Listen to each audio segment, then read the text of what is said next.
Good morning, good afternoon, good evening, wherever you are, and welcome to this edition of the Tuesday Telecast.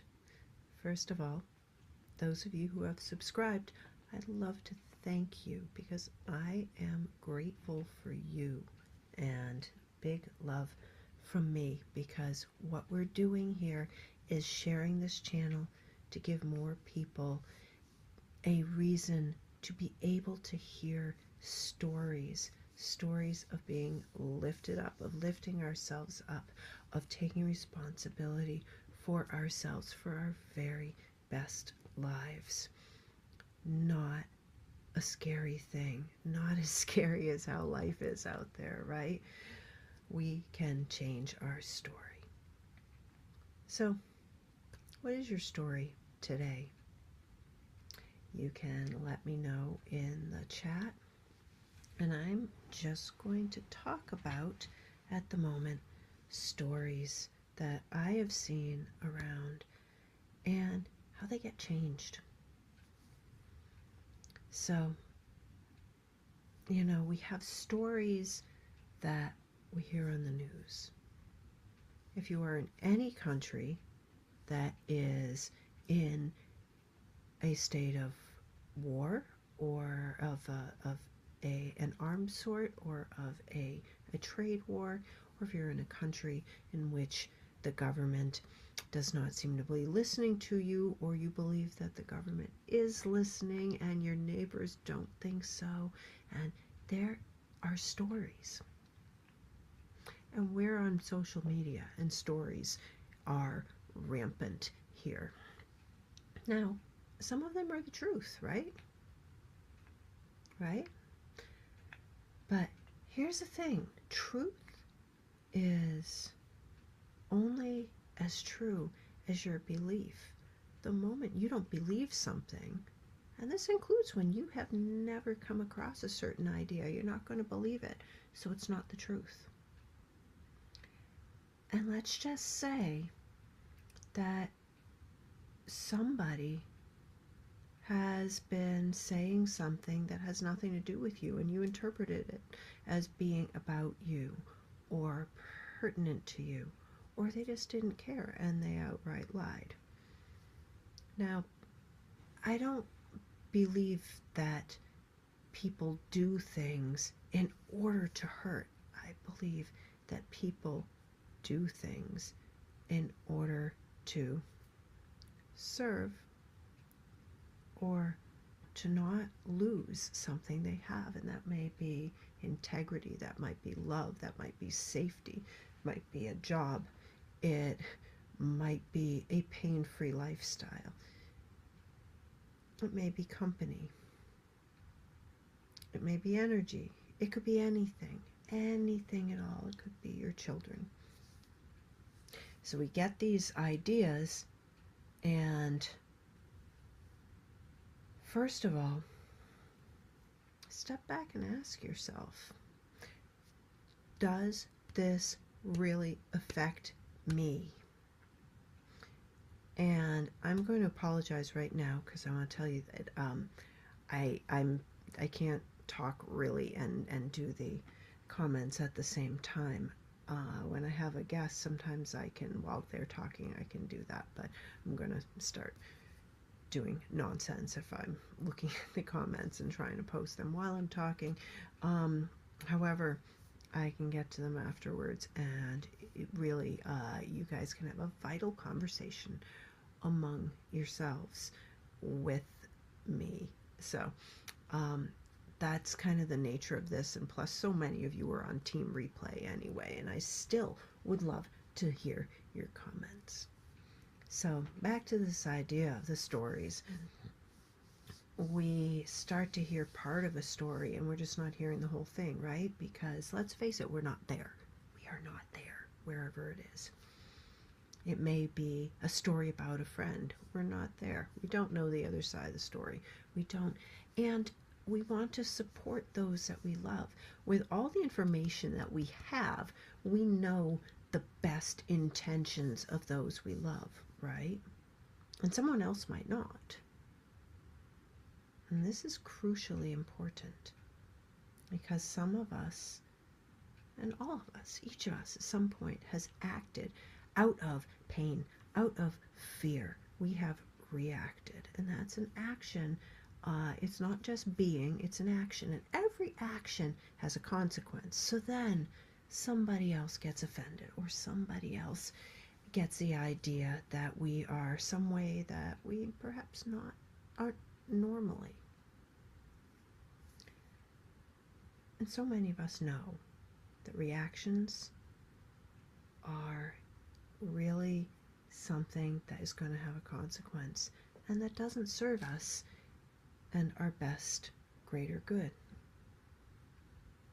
So let's say that something happens and it starts to make us feel threatened, and we start to blame. Suddenly we can't see any other reason for that happening. And lo and behold, the reason for it happening, which may or may not matter, but let's say that if we knew the reason, we could actually stop the process of whatever is causing us harm or loss or pain. If we don't know, and we think it's something else, and it's not the same thing, it's not the same person, or it's that person sort of, but not for that reason, we don't know the truth, and we're not getting to what can bring us to peace. And the peace starts with us, and we have control over that peace. And you can tell me, Lydia, you don't know what I've gone through. Lydia, you don't know what I'm going through right now. And you're right. I don't. But I do have compassion for you. You don't know what I've gone through, and you don't know what I'm going through right now. And it doesn't matter to you, because it's not happening to you. And that's okay. Because each of our lessons that we get, each of our periods of strife and turmoil, are about as hard as we can handle. Maybe a little harder seeming. And the reason they seem that hard to us is because that's the place that we need to polish up. That's the place that we need to learn. That's the place where we might even need to be bonked over the head because we're such lunkheads, okay? And I apologize if you take offense at being called a lunkhead, but I call myself a lunkhead all the time. And it's a loving term, because sometimes something happens and we have to react. Let's say something gets thrown at us. We have to react, or we're gonna get bonked, right? We might get a bloody nose. Who knows? You have to react. Now, but you don't keep reacting to that thing, because that thing isn't flying at us all the time. And that's the same with stories.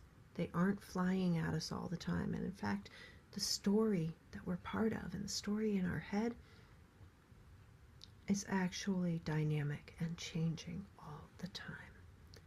Sometimes it's fast, and sometimes it's very, very still. And if you have a still moment, but you have the story still spinning in your head, how do you get any peace?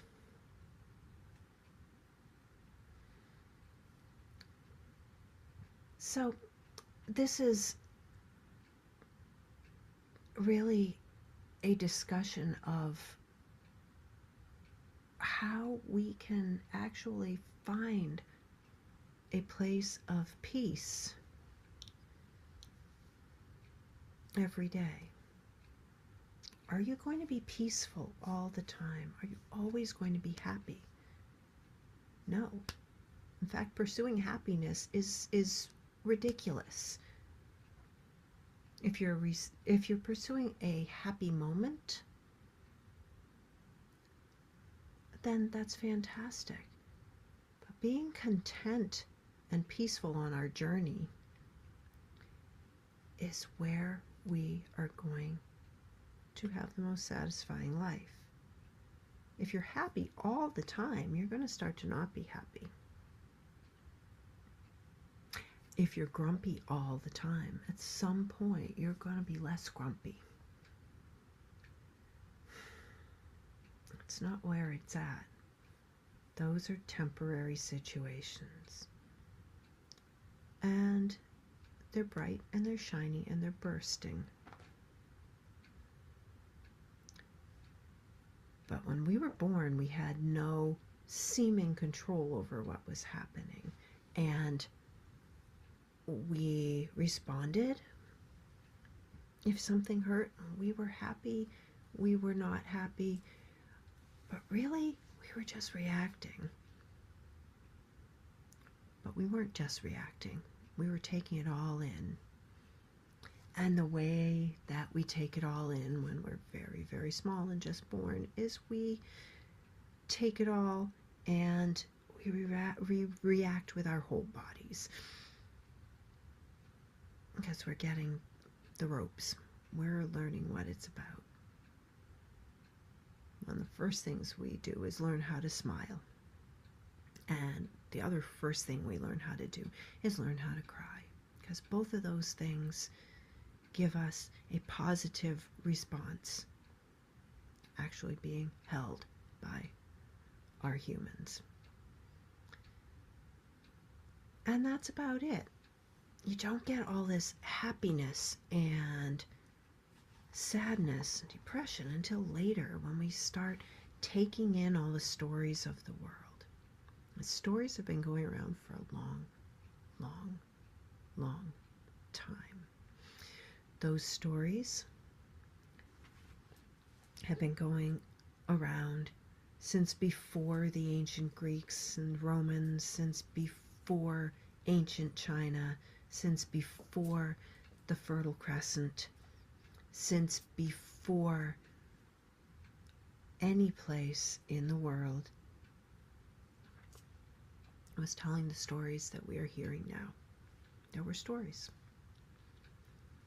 And once a story happens, and it's about something from somebody that we maybe trust, that story is going to hold weight for us.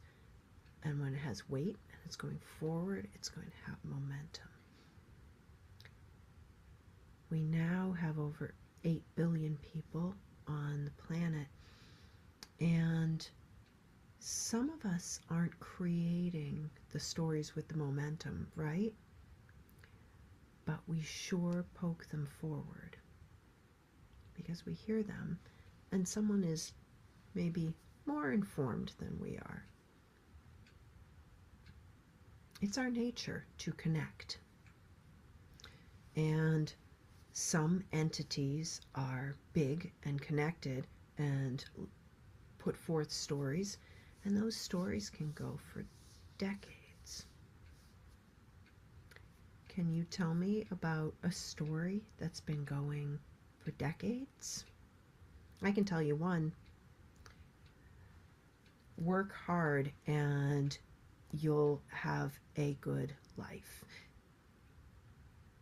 And that's a story that's incomplete. You can work hard and you can have a good life, but one does not cause the other. Working hard because there's something that excites you, that's pretty good. That's close to many concepts of happiness, like eudaimonia. Working hard so that you can be involved in something that is social, that's pretty good. It's kind of a lot like the very well seasoned concept of ikigai. Working hard because you need to survive, that's neither good nor bad. It just is. But working hard by itself has no bearing on anything. We were not put on the earth to work hard. That's a story. And that's a story that many of us have fallen into. Have you? I sure have. When we work hard, we should get everything we want, right? But let's say we're working and we're working hard to figure out how to communicate with people, and we don't have all the information. It can be incredibly frustrating, and we can get nowhere for a long time. Let's say we're working hard to learn something like medicine or music. And we just practice everything. We practice it and practice it and practice it, and we get very tired. And we're working hard, and we may not learn the thing we should have learned as well as if we had been relaxed. We're learning discipline, right? But what does that type of discipline really serve other than to make us second guess ourselves and not get enough sleep? Now, working hard on its own is not the answer. And working hard, which is something that came up during the industrial era, has pretty classically ended up lining other people's pockets.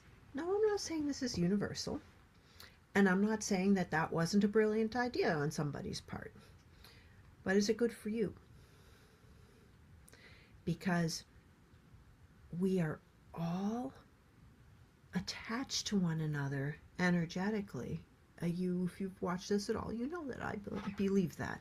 But we also each have our own special spark, and putting all of our life energy into someone else's idea, namelessly doing this next to somebody else, may not work for us.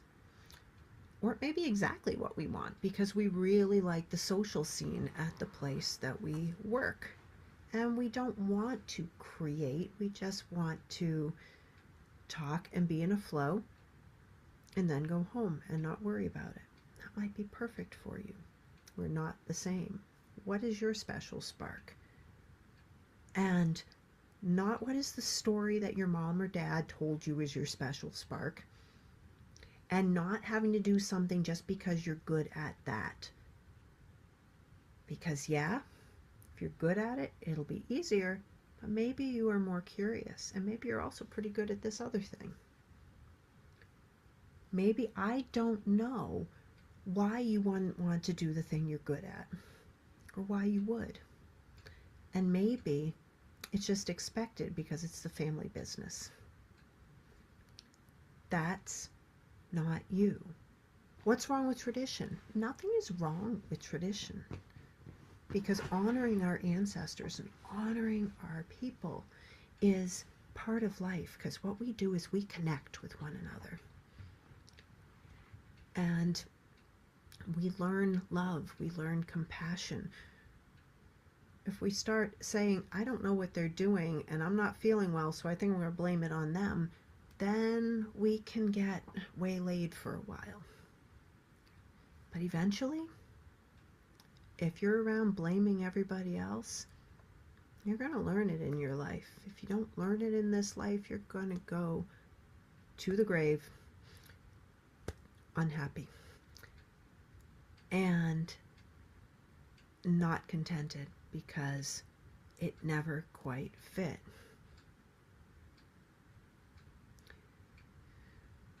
We need to connect. And further, we need to love. That love starts right here, in yourself. And you can't blame anyone else for that, for you not loving yourself. You might say, hey, I wasn't loved when I was a kid. And maybe that was an interpretation of love. Maybe they didn't show love because they didn't know how, because they had never been shown it. Maybe they were in so much pain that the way they knew to love was to give pain. Whatever it was, only you can start loving yourself. Every part of you any part of you, the you without a body, your body which you call home, which nourishes you and cares for you and takes all your pains day in and day out. The body that gives your mind rest. The body that gets you places.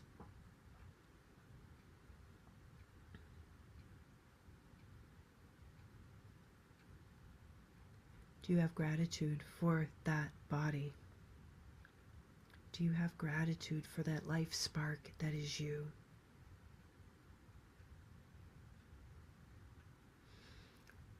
Look at yourself.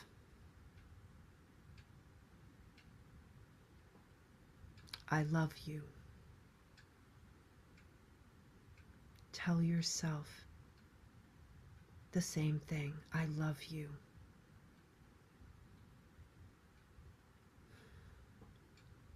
Tell the ones you love, I love you. If that's all they can hear, that's all you have to say. We need to spread love, not blame, not hate. Blaming might point out a problem, but it's not going to solve it. Blaming, well, it blinds. Like I said, it blinds. Is suddenly we see something else as the answer, and it's not. And even if it is, what if someone else knocked over your milk? What if they did? What if they're not there anymore? Are you going to leave it there? Are you going to let it get stinky and smelly? Are you going to let the broken glass cut you in the foot when you least expect it? No, you got to do something about it. So let's say you do something about it, and then you pick that up, and then you're grumpy all day because you had to do that. You'd be a lot more grumpy if you cut your foot. You'd be a lot more grumpy if it got all stinky. And if you don't let it go, you're the one who suffers because you're the one who is being angry. And pretty soon, when you're angry, it seems like everybody else around you is against you. You find reasons for people being against you. You find reasons for life being against you. And it's not.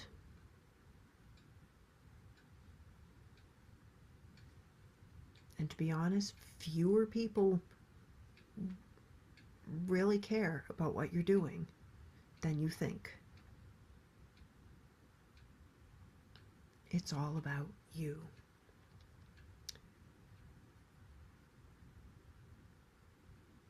People are unconditionally loving, and some are unconditionally distrusting, but none of those things means that they care about what you're doing right now. That's all you. So give yourself grace. Give yourself a freaking break.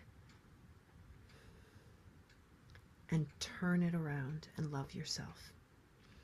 Because your story can be changed with a single decision like that.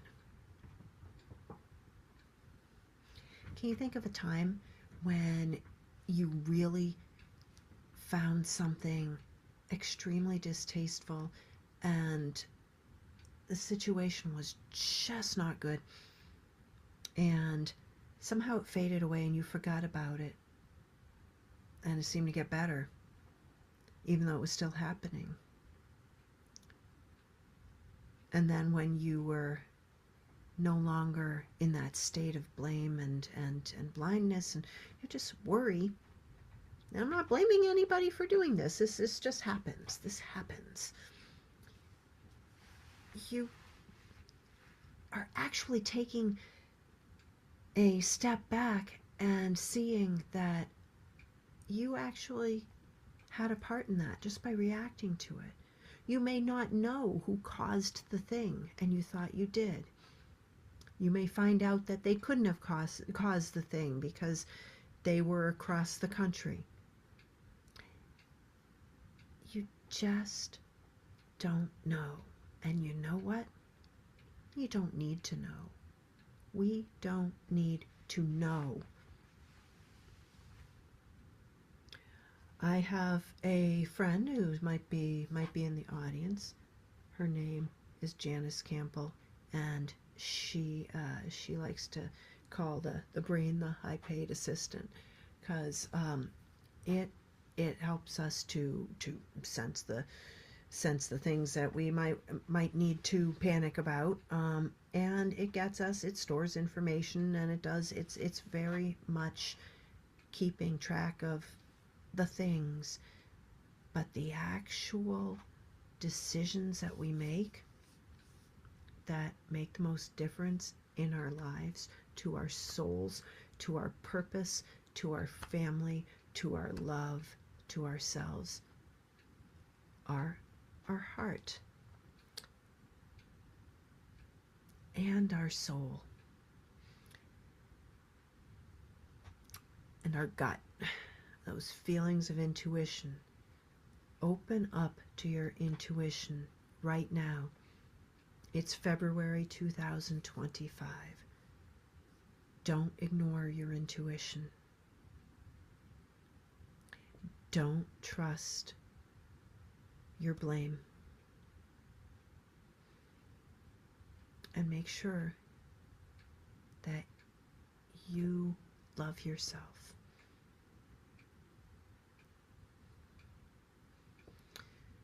It's not easy. Sometimes we get hurt. Sometimes we're told there's no hope. Sometimes there's nothing in all the annals of history that show us that there's hope. But you know what? I'm here to say it's not about hope. What do you want? What do you love? That's going to get you where you're going. You just have to believe that you're going to find what you love.